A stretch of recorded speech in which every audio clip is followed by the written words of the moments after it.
Hi everyone. ఈరోజు వీడియోలో మనం నాటుకోడి కూర అంటేనే స్పెషల్ కదా, చాలా టేస్టీగా ఉంటుంది.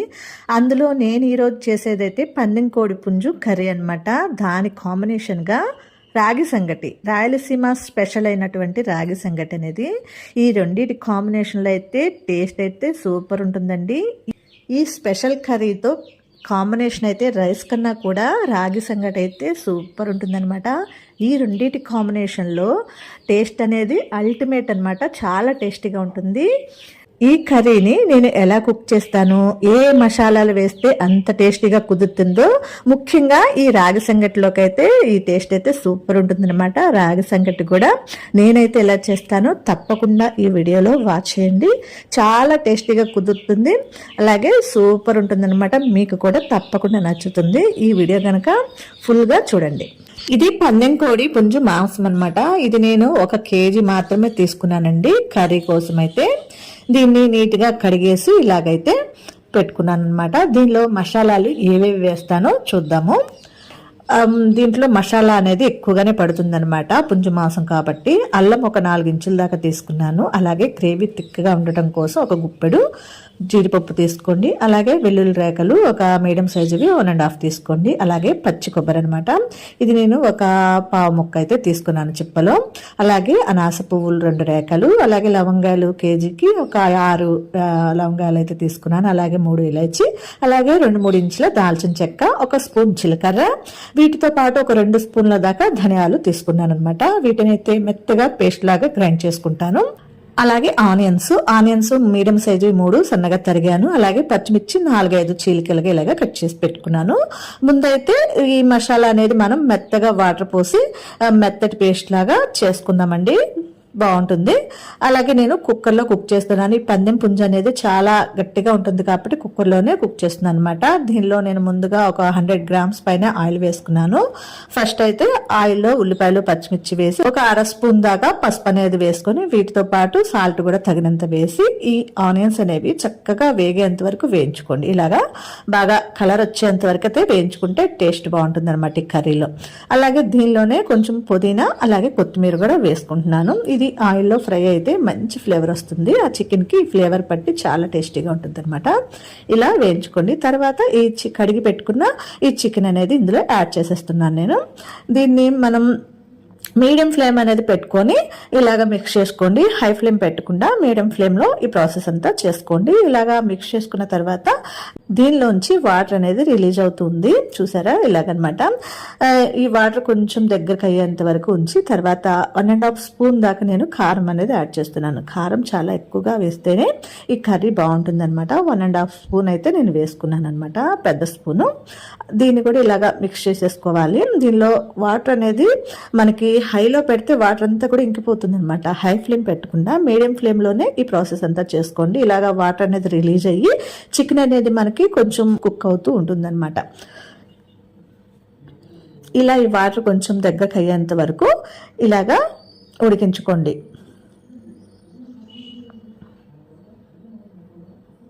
ముందుగా మనం పేస్ట్ చేసి పెట్టుకున్న ఈ మసాలా ముద్దని యాడ్ చేసేసుకోవాలి. యాడ్ చేసుకొని దీన్ని కొంచెం మిక్స్ చేసుకొని దీన్ని ఈ విధంగా మిక్స్ చేసుకొని ఒక 2 నుంచి 3 నిమిషాల వరకు ఈ మసాలా అనేది మనకి మూత పెట్టి మనం విజిల్ పెట్టకుండా కుక్ చేసుకోవాలన్నమాట. ఇలాగా బాగా మిక్స్ చేసుకొని సాల్ట్ అనేది ఒకసారి చెక్ చేసుకొని, సాల్ట్ మనం ఆనియన్స్ వేగతాకే వేసాం కాబట్టి సరిపోదన్నమాట. తగినంత సాల్ట్ అనేది ఈ స్టేజ్లో యాడ్ చేసేసుకొని అలాగే మిక్స్ చేసేసుకొని ఒక 2 మినిట్స్ పాటు మనం విజిల్ అనేది పెట్టకుండా మూత క్లోజ్ చేయకుండా ఇలాగా పైన పెట్టేసి ఒక 2 మినిట్స్ వదిలేద్దాము. మీడియం మంట మీద ఈ ప్రాసెస్ అంతా చేసుకోండి. ఇలా 2 మినిట్స్ తర్వాత మూత అనేది తీసి ఇలాగా మళ్ళీ ఒకసారి మిక్స్ చేసుకోండి.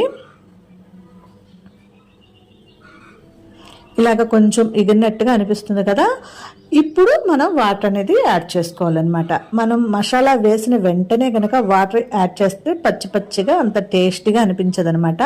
మనం ఆ మసాలాని ఇలాగా ముక్కలకు పట్టేలాగా కొద్దిసేపు ఉంచాం కాబట్టి ఆ ఫ్లేవర్స్ అనేవి ముక్కకు పట్టుకొని చాలా టేస్టీగా ఉంటాయి అనమాట. ఇప్పుడు తగినన్ని వాటర్ అనేది పోసుకోండి. కుక్కర్లో మనకి బాగా కేజీ చికెన్ దాకా ఉంది, చిన్న కుక్కర్ కాబట్టి నేను వాటర్ మరీ ఎక్కువ వేయకూడదు అనమాట. మన కుక్కర్లో త్వరగా కుక్ అయిపోతుంది, వాటర్ కూడా చాలా తక్కువ పడతాయి అనమాట. ఇలా నేను ఒక గ్లాస్ పావు మాత్రమే వేసుకున్నాను అనమాట. ఫుల్గా అంటే పావు లీటర్ మీద కొంచెం వేసాను అనమాట, అంతే. వాటర్ అనేది పోసి మూత అనేది ఇలాగ క్లోజ్ చేసేసి ఇంకా విజిల్ అనేది పెట్టేసుకొని, మీరు ముఖ్యంగా గుర్తుపెట్టుకోండి, హై ఫ్లేమ్ మీద ఎప్పుడు కుక్ చేయొద్దు అనమాట. ఓన్లీ మీడియం ఫ్లేమ్ మీద 4-5 విజిల్స్ వచ్చేదాకా ఉడికించుకోండి. ఈ లోపు మనకి చికెన్ ఉడికేలోపు రైస్ అనేది తీసుకుందాము. నేను 1 కప్పు రైస్ తీసుకుంటున్నానండి. రాగి సంగటికి 1 కప్పు రైస్కి 2 కప్పుల రాగి పిండి తీసుకుంటాను అనమాట. ఈ 2 కూడా ఇలా 1/2 తీసుకోవటం మూలన మనకి సంగటి అనేది మొత్తం పిండిలాగా కాకుండా రైస్తో మిక్స్ అయ్యి ఈ కర్రీలో చాలా టేస్టీగా ఉంటుందన్నమాట.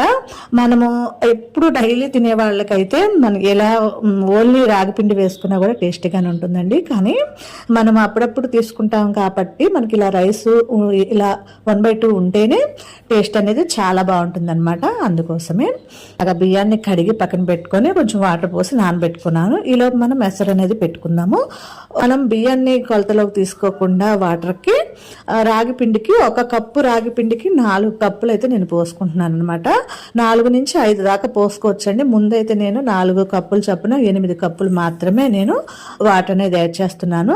తర్వాత నాకు ఇంకా 2 కప్స్ పట్టింది కూడాను, అందుకనే నేను 5 అని చెప్తున్నాను అనమాట. అప్పుడు పర్ఫెక్ట్ గా కుదురుతుంది అనమాట ఈ రాగి సంగటి అనేది. ఇందులో కొంచెం మాత్రమే సాల్ట్ అనేది యాడ్ చేసుకోండి, రాగి పిండిలో సాల్ట్ గానే ఉంటుంది అనమాట. అందుకోసం యాడ్ చేసుకొని మనం నానబెట్టుకున్న ఈ రైస్ ని వేసి కుక్ చేసుకోవాలి. ఈ లోపు మనం పిండి అనేది తీసుకుందాం. చూడండి, నేను రైస్ ఏ కప్తో తీసుకున్నానో అదే సేమ్ కప్తో 2 కప్పుల రాగి పిండి మాత్రమే తీసుకుంటున్నాను అనమాట. ఈ క్వాంటిటీకి మనకి 4-5 దాకా మనకి అవుతాయి అనమాట సంగటి ముద్దలు అనేవి. ఒక మనిషి ఒక ముద్ద చొప్పున 5గురికి అయితే చక్కగా సరిపోతుంది అనమాట ఈ క్వాంటిటీకి. ఇలాగా రైస్ కుక్ చేసుకోవాలి. రైస్ మనకి ఇలాగ చూడండి కొంచెం మెత్తగా అయిపోయింది కదా, ఇలా మెత్తగా అయ్యేంత వరకు అయితే కుక్ చేసుకోవాలి. ఇలా మెత్తగా అయిపోయిన తర్వాత ఈ పిండిని యాడ్ చేద్దాం. ఈ పిండిని ఇలా వేసేసి సిమ్లోకి టర్న్ చేసేసుకొని మూత అనేది పెట్టేసి ఒక 2-3 నిమిషాల సేపు వదిలేసేయండి. అసలు మిక్స్ చేయకుండా వదిలేసేయాలన్నమాట. 2-3 నిమిషాల తర్వాత మూత అనేది తీసి మనం దీన్ని మిక్స్ చేసుకోవాలి. ఇలా మిక్స్ చేసుకొని మళ్ళీ మూత అనేది పెట్టి సిమ్లో పెట్టేసుకొని మూత అనేది పెట్టేద్దాము. బాగా చక్కగా స్లోగా కుక్ అవుతుంది అనమాట. మూత పెట్టి కుక్ చేసుకుంటే చక్కగా స్లోగా మనకి మొత్తం వాటర్లో మగ్గిపోతుంది అనమాట. చూడండి, ఇలాగా కొంచెం అక్కడక్కడ గడ్డలుగా లేకుండా ఉండాలంటే ఇలాగా చక్కగా కలుపుకోవాలన్నమాట. సిమ్లో పెట్టి ఈ ప్రాసెస్ అంతా చేసుకోండి. హై ఫ్లేమ్ మీద కాకుండా సిమ్లోనే చేసుకుంటే మనకి ఇది అడుగు మాడిపోకుండా చక్కగా సన్నగా మగ్గుతుంది అనమాట. చూసారు, నాకు కొంచెం థిక్నెస్ వచ్చేసింది. 4 కప్పులు పోసినా కూడా కొంచెం గట్టిగా అనిపిస్తుంది అనమాట.